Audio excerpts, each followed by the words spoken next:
Good morning എല്ലാവർക്കും രത്നരാജ് ബ്ലോഗിൻ്റെ പുതിയൊരു വീഡിയോയിലേക്ക് സ്വാഗതം. ഞാൻ ചേട്ടനിന്ന് രാവിലെ തന്നെ ഒരു പണി കൊടുത്തിട്ടുണ്ട്. ഇതാണ് ആ പണി.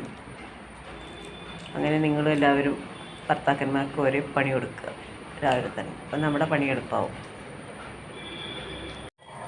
ഇത് ചക്ക എന്ന് പറഞ്ഞാൽ ഇന്നും ഇന്നലെയും കൊണ്ട് കിട്ടിയതൊന്നുമല്ല കേട്ടോ. ഒരു രണ്ടാഴ്ച മുമ്പ്, രണ്ടാഴ്ചയല്ല കഴിഞ്ഞ ആഴ്ചയല്ലേ, കഴിഞ്ഞ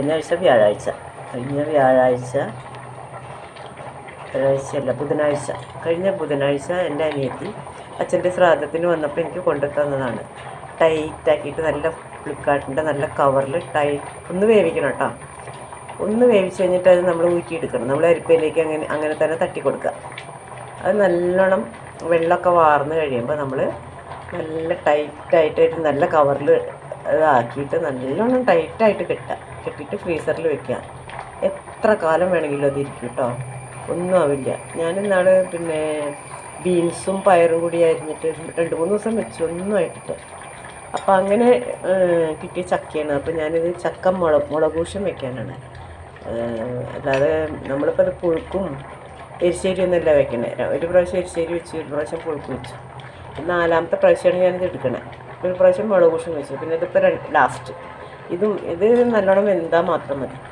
വെന്ത് കഴിയുമ്പോൾ ഞാനിതിൽ മുളക് പൊടിയും മഞ്ഞൾപ്പൊടിയും ഉപ്പും ഇട്ടിട്ടുണ്ട് കേട്ടോ, ആവശ്യത്തിനുള്ളത്. കുറച്ച് മുളക് പൊടി, എരിവ് വേണമെങ്കിൽ കൂടുതലിടാം, കുറവ് വേണമെങ്കിൽ കുറച്ചിടാം. അങ്ങനെ അളവ് പറയുന്നില്ല. അപ്പോൾ അങ്ങനെ ഞാൻ മുളക് പൊടിയും മഞ്ഞൾപ്പൊടിയും ഉപ്പും ഇട്ടിട്ടുണ്ട് ഇതിൽ. ഇനി നമുക്ക് വേണ്ടത് ഇത്തിരി കറിവേപ്പിലയും വെളിച്ചെണ്ണയും മാത്രം മതി. അപ്പം മുളകൂശായി അടിപൊളി ടേസ്റ്റ് കേട്ടോ. വെറുതെ വേണമെങ്കിൽ നമുക്കിത് കോരിയിട്ട് തിന്നാം. ആയ ഉടനെ ആ ചൂടോട് കൂടി കഴിക്കാൻ അടിപൊളിയാണ്. എൻ്റെ അച്ഛന് ഏറ്റവും ഇഷ്ടമുള്ളതായിരുന്നു അങ്ങനെ. അച്ഛനത് രാവിലെ ജോലിയില്ലാത്ത സമയത്ത്, അച്ഛൻ ഓട്ടോമൊബൈലായിരുന്നു. അപ്പോൾ സ്പെയർ പാർട്സിൻ്റെ ഇപ്പോൾ 2 വീലർ 4 വീലറൊക്കെ ഉണ്ടായിരുന്നു. അപ്പോൾ അച്ഛന് ജോലിയില്ലാത്ത ദിവസം സൺഡേ ആണല്ലോ. സൺഡേ അച്ഛന് ഇങ്ങനെ വെച്ച് കൊടുത്തിട്ടുണ്ടെങ്കിൽ അച്ഛൻ 11 മണിയാകുമ്പോൾ ഒരു കട്ടൻ ചായ കുടിച്ചിട്ട് ആ കട്ടൻ ചായയും ഈ മുളകൂശും കഴിക്കാൻ അച്ഛന് ഭയങ്കര ഇഷ്ടമായിരുന്നു. അച്ഛനൊന്നുമില്ല, അച്ഛൻ്റെ ശ്രാദ്ധം ചെയ്യാനാണല്ലോ ഞങ്ങൾ പോയത്. അപ്പോൾ അന്ന് ഞാൻ ഇവിടെ ഇതേമാതിരി വെക്കാൻ എത്തിയത് അവർ വരുമ്പോൾ നമുക്ക് എല്ലാവർക്കും ഇഷ്ടം അതുകൊണ്ട്. അപ്പോൾ എൻ്റെ അനിയത്തിയുടെ പേര് വത്സര ആർമേനോൻ. അപ്പോൾ വത്സരയ്ക്ക് അവളിത് ഉണ്ടാക്കി കൊണ്ടുവന്നു. അതുകൊണ്ട് ഞാനിത് അങ്ങനെ തന്നെ വെച്ചപ്പോൾ ഇന്നാണ് എടുത്തത്. ഒന്നും ആയിട്ടില്ല, കണ്ടില്ലേ? ഞാൻ നോക്കിയൊരു മണോ ഒന്നും, നമ്മൾ അന്ന് ചക്ക എങ്ങനെ വെക്കണോ അതേ ടേസ്റ്റിൽ തന്നെ അത് വരും. Okay, thanks for watching my video. Share ചെയ്യാൻ മറക്കരുത്.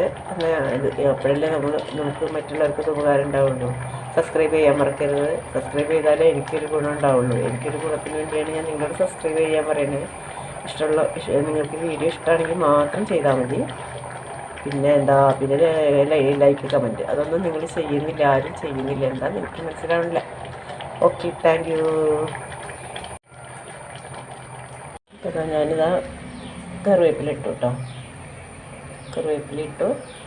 നമുക്കിപ്പോൾ വെളിച്ചെണ്ണയും കൂടി ഒഴിക്കാം. ഇതിൽ ആവശ്യത്തിനുള്ള വെളിച്ചെണ്ണ, എത്ര വെളിച്ചെണ്ണ വേണമെന്ന് നിങ്ങൾ തീരുമാനിക്കുക കേട്ടോ. കുറച്ച് വെളിച്ചെണ്ണ ഞാനിപ്പോൾ ഒരു 1 ടേബിൾ സ്പൂൺ ഒഴിച്ചിട്ടുണ്ടാവും. വെളിച്ചെണ്ണ ആയതുകൊണ്ട് നല്ലോണം പെട്ടെന്ന് തന്നെ വെന്ത് അടി പിടിക്കുന്നുണ്ട്. ഗ്യാസ് ഞാൻ ഓഫ് ചെയ്തിട്ടുണ്ട്.